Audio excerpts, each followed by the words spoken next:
Hey, this is Tad with Alpha Brazilian Jiu-Jitsu. Today we're going to go over a few techniques.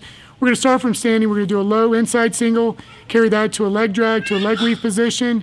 We're going to use that for a knee cut, as well as we're going to go to a mount position from there if they try to go lockdown. Check out the video. If you like it, please comment. Comment what you'd like to see next. Anything like that would be helpful. Hope you enjoy. So what we're going to do today, Clem, I'll borrow you, is we're going to work a little bit of stand-up. So we did more stand-up drills down the mat. This is one of my favorite takedowns in jiu-jitsu. It's also effective, particularly in here, if I'm down. Clem will attest to this. If a person's giving me too much space, I'll come up and I like to get position and finish off my sweeps here.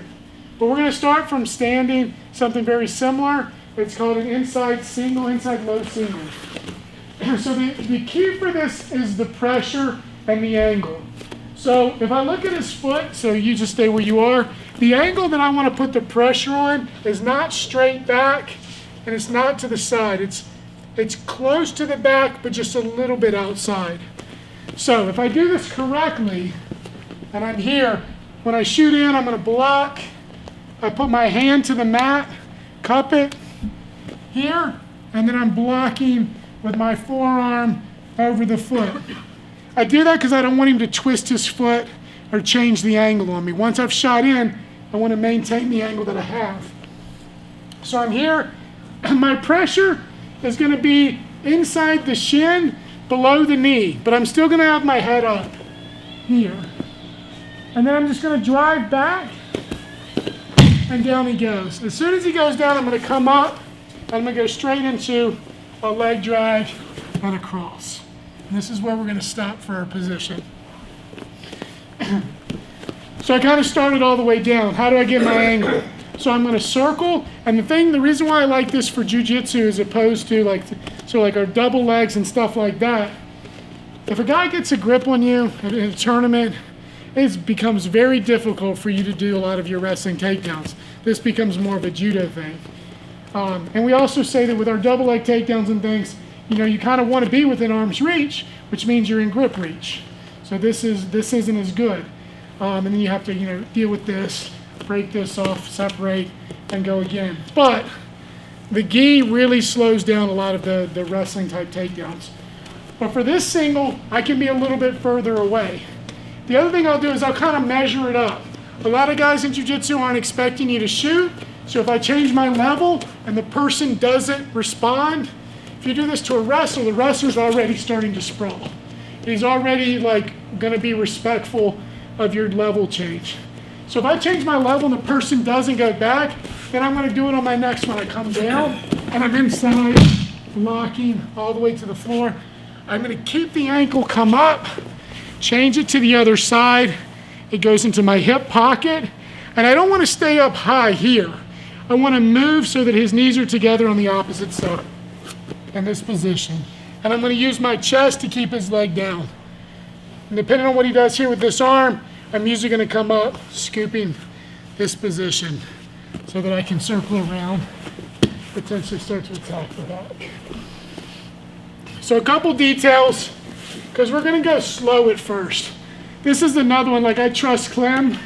For people that are going newer, what I don't want you to do is to hyperextend your opponent's knee. If you drive right in, straight on, and I really give it a bam, like battering ram style, that's going to do damage to our partner's knees. The beauty of jiu-jitsu is we can train it every day without getting super banged up. So the pressure isn't battering ram, it's just here. Down he goes.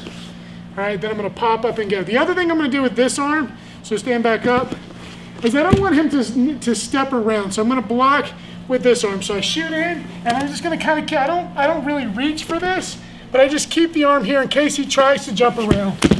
I can block to take him down. Okay, come up. And then, the leg drag that we'll do right now is just crowd his hips, lift the leg.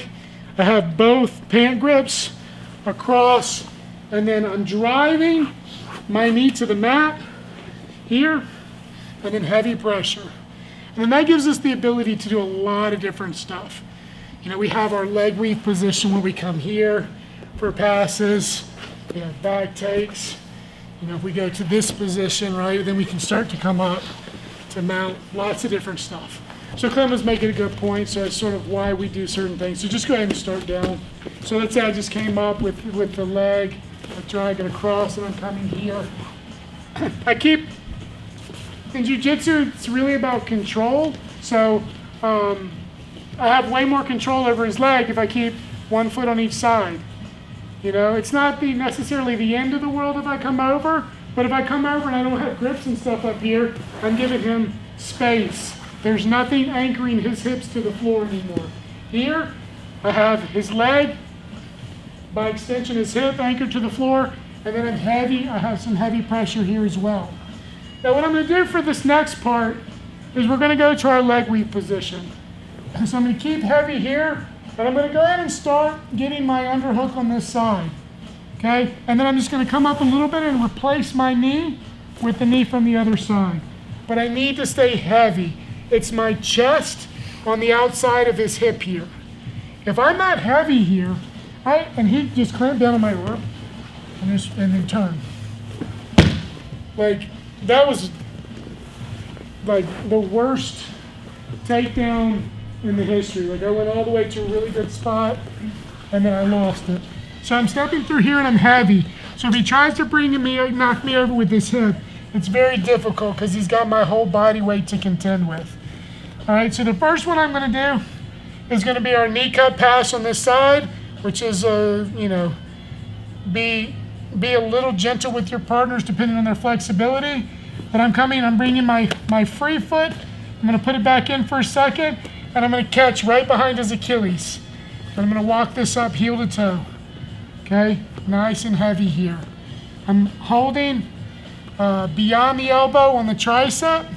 And then I keep heavy with my chest while I bring my knee over. Hip to the mat. Clean side control. So with your partners, when we're doing this last bit, as we extend and start to stretch out their hamstrings a little bit, you can do one where it's kind of like you can see their face grimace a little bit. But after that, you can start to say, okay, I understand the position and where to go. For the next ones, I'm just gonna get a little bit close and then work through it. So we'll go all the way from the beginning. The other thing you can do is kind of like, particularly if you're going to be competing, kind of practice how you would set up your shot. One of my favorite things to do is to reach for a person's face.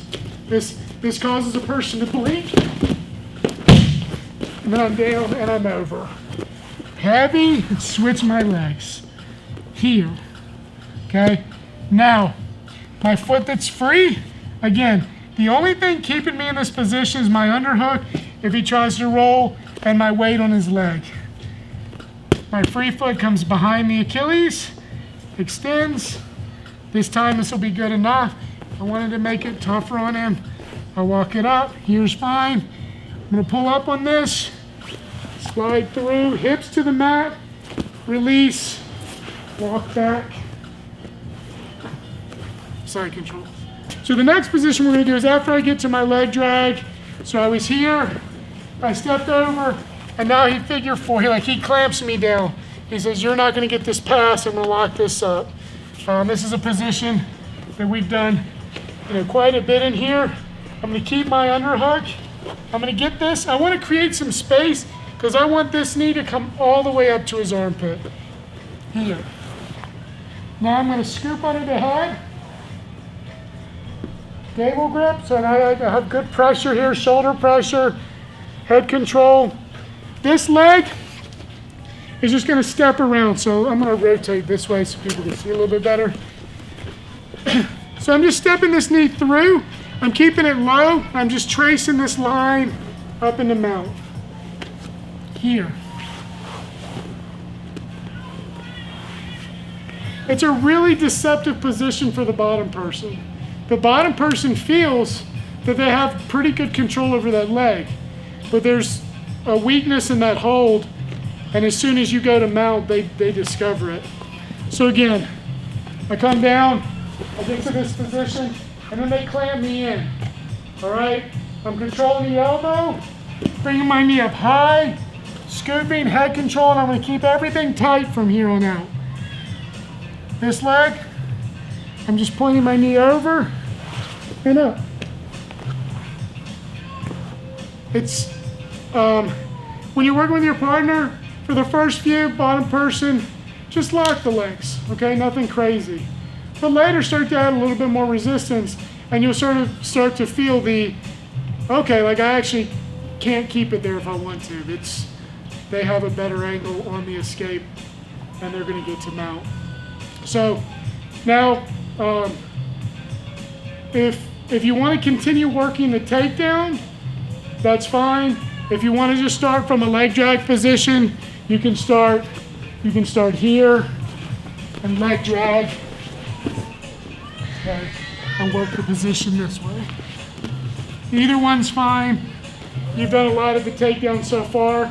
If you want to keep doing takedowns, great. If you want to just go straight to the leg drag, great. Either one. 1, 2.